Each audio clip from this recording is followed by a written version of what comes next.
Selamat siang teman-teman. Kami dari kelompok 1 akan membahas bab yang kelima yang berjudul peramalan permintaan.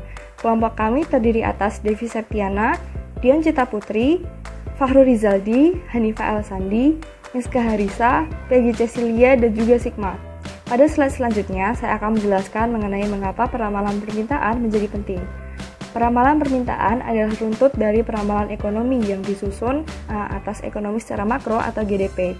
Selanjutnya, peramalan ini biasanya dikeluarkan oleh Kementerian Keuangan atau Menteri Koordinator Bidang Ekonomi.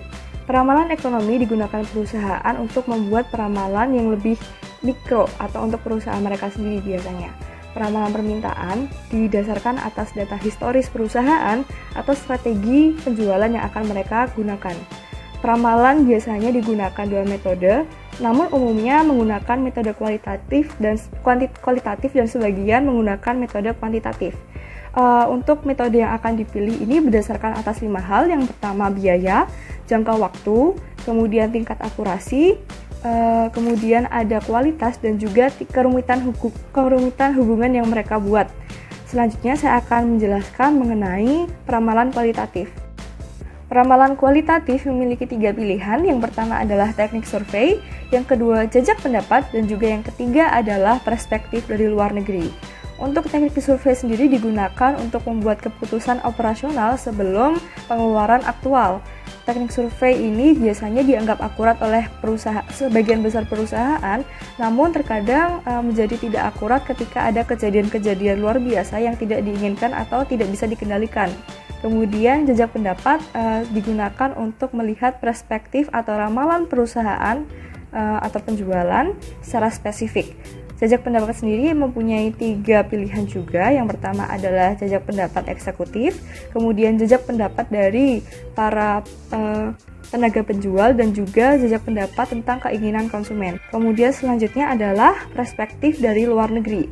Biasanya berlaku pada perusahaan yang ini sudah mengekspor produk-produknya di luar negeri. Kita lihat di sini bahwa mereka ini tidak hanya memiliki daya saing di dalam negeri saja, tapi juga di luar negeri. Oleh karena itu, mereka menggunakan pakar-pakar dari luar atau direktur dari luar, biasanya untuk melihat bagaimana perkembangan di negara-negara yang tidak mereka kuasai. Biasanya mereka itu akan melihat bagaimana perkembangan atau pertumbuhan yang ada di negara-negara Eropa atau di negara-negara berkembang, pasar apa yang sebenarnya sedang berkembang atau sedang potensial di sana. Alasannya kenapa mereka ini membutuhkan saran-saran dari perspektif dari luar negeri adalah karena mereka tidak mungkin mengikuti semua perkembangan atau berita yang ada di masing-masing negara yang mereka jual produknya di situ. Oleh karena itu sangat diperlukan diskusi atau perkembangan langsung secara live dari para pakar yang ditempatkan di luar negeri begitu. Baik, terima kasih atas waktunya. Selanjutnya di sini saya Dian Cita Putri akan melanjutkan presentasi dari teman saya. Kali ini kita akan memasuki mengenai analisis deret waktu atau yang biasa kita kenal dengan analisis time series. Analisis ini bertujuan untuk meramalkan nilai-nilai di masa depan dengan menggunakan data-data observasi dari masa lalu, dengan asumsi bahwa data di masa depan ini akan bergerak seperti data-data di masa lalu. Maka dari itu, analisis ini sering kita kenal dengan analisis naif. Penyebab terjadinya fluktuasi pada time series yang pertama adalah tren sekuler, yaitu peningkatan atau penurunan dari data dalam jangka panjang. Yang kedua ada fluktuasi siklis, di mana arah pergerakan yaitu mengikuti siklus hidup bisnis. Yang ketiga adalah variasi musiman, yaitu arah pergerakan berubah secara periodik.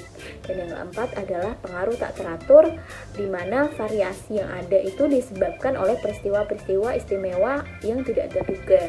Contohnya adalah bencana alam, terus ada juga perang, dan seperti kasus kondisi pandemi sekarang ini. Selanjutnya teman-teman bisa menyaksikan di layar adalah gambar contoh dari yang dinamakan secular trend. Kemudian selanjutnya adalah gambar dari fluktuasi siklis yang menggunakan contoh dari penjualan baterai yang pergerakannya yaitu mengikuti siklus bisnis, yaitu ada depresi, recovery, dan ada kontraksi. Selanjutnya adalah variasi musim, dan yang terakhir adalah pengaruh acak, ya, dimana teman-teman bisa melihat dari arahnya sendiri itu tidak terprediksi ya sebelumnya. Kemudian kami akan membahas mengenai proyeksi tren linear. Proyeksi tren linear ini dihitung dengan menggunakan regresi linear dengan rumus ST sama dengan S0 ditambah BT. ST adalah nilai deret waktu yang akan diramalkan untuk periode T. S0 adalah nilai deret waktu yang akan diramalkan pada tahun dasar, dan B adalah jumlah absolut pertumbuhan, T adalah periode waktu yang di dalamnya akan diramalkan. Untuk pertumbuhan yang sifatnya konstan, menggunakan rumus ST sama dengan S0 dikali 1 plus G kali T, dengan G adalah growth rate.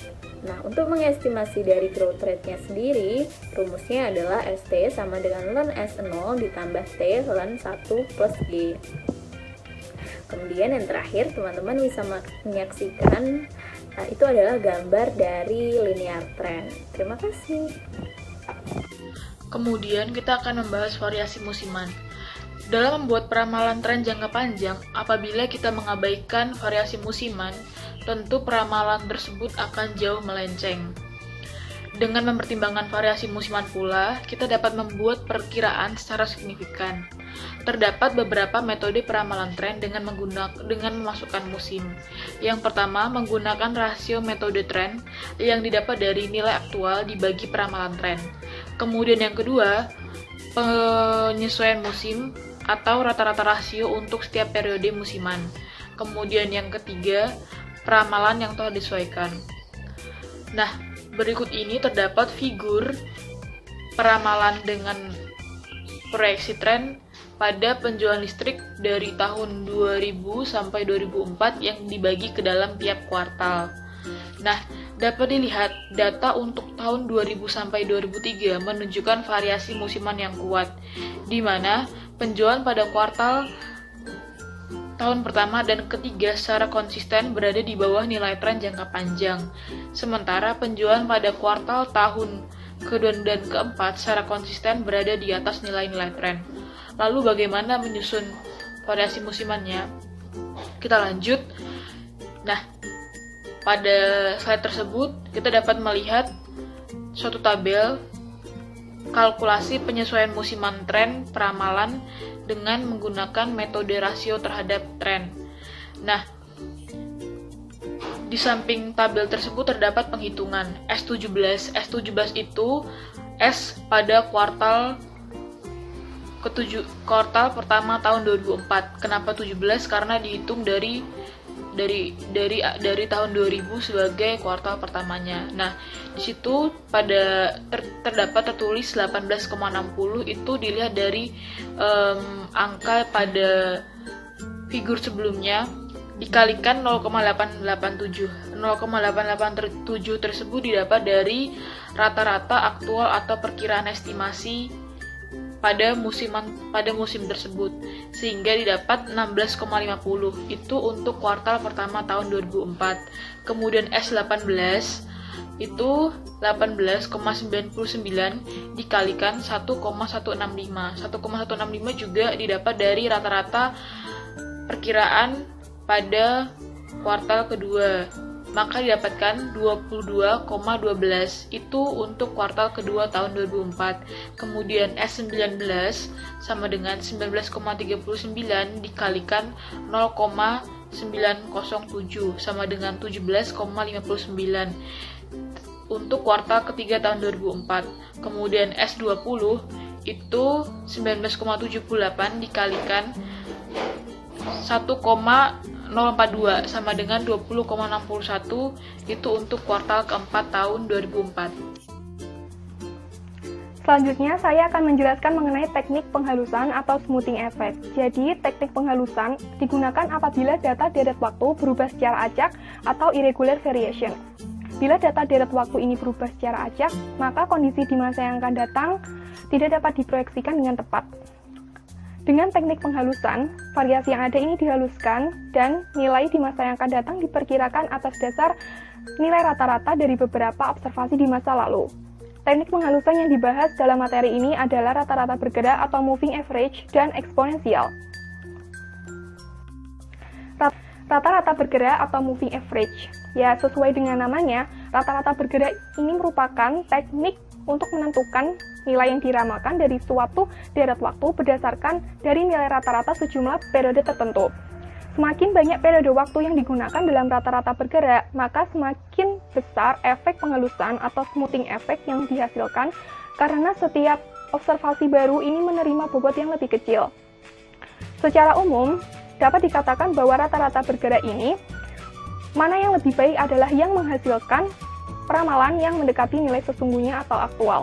Hal ini dapat ditentukan dengan metode RMSE atau Root Mean Square Error, yaitu kesalahan akar rata-rata kuadrat, di mana rata-rata bergerak yang lebih baik ini menghasilkan RMSE terkecil. Rumus dari RMSE sama dengan akar dalam kurung sigma AT dikurangi FT per N kuadrat tutup kurung, di mana AT merupakan nilai aktual pada periode T, FT merupakan nilai peramalan pada periode T, dan N merupakan jumlah observasi. Selanjutnya adalah teknik eksponensial atau exponential smoothing. Teknik eksponensial ini mengatasi kelemahan rata-rata bergerak yang memberikan bobot yang sama pada semua observasi dalam menghitung rata-rata. Padahal mungkin observasi yang lebih kini adalah lebih penting karena lebih menunjukkan kondisi yang sekarang. Teknik eksponensial ini memberikan bobot lebih pada observasi terkini melalui rata-rata tertimbang. Dengan teknik eksponensial, peramalan untuk periode T+1 atau FT+1 merupakan rata-rata tertimbang dari nilai-nilai aktual dan nilai-nilai peramalan dari deret waktu dalam periode T. Timbangan atau bobot yang ditetapkan adalah sebagai berikut. Pertama, nilai aktual pada periode T atau AT diberi bobot W antara 0 dan 1. Yang kedua adalah nilai peramalan pada periode T atau FT diberikan bobot 1 dikurangi W. Halo teman-teman, saya Miska Harisa di sini akan menjelaskan metode forecasting menggunakan metode barometrik. Selamat menonton. Nah, sebelumnya kalian tahu nggak sih kegunaan untuk metode barometrik ini? Nah, metode barometrik ini digunakan untuk meramalkan perubahan jangka pendek nih dalam kegiatan ekonomi secara umum. Nah, menggunakan apa sih? Menggunakan indikator dan menggunakan indeks. Nah, di dalam metode barometrik ini terdapat 3 indikator. Apa aja sih? Yang pertama, yaitu indikator utama. Selanjutnya, yang kedua, itu merupakan indikator coincident. Selanjutnya, yang ketiga, itu merupakan indikator terlambat. Selanjutnya, saya akan menjelaskan mengenai indikator utama. Indikator utama ini berguna untuk meramalkan peningkatan ekonomi secara umum. Lalu yang kedua, saya akan menjelaskan mengenai indikator coincident. Nah, indikator coincident ini merupakan deret waktu yang berhubungan atau searah dengan aktivitas perkembangan ekonomi secara umum. Selanjutnya, saya akan menjelaskan indikator yang ketiga. Apa sih indikator itu? Nah, indikator ini merupakan indikator yang dinamakan indikator terlambat. Nah, apa sih itu? Indikator terlambat ini merupakan gerakan terlambat dalam suatu aktivitas ekonomi.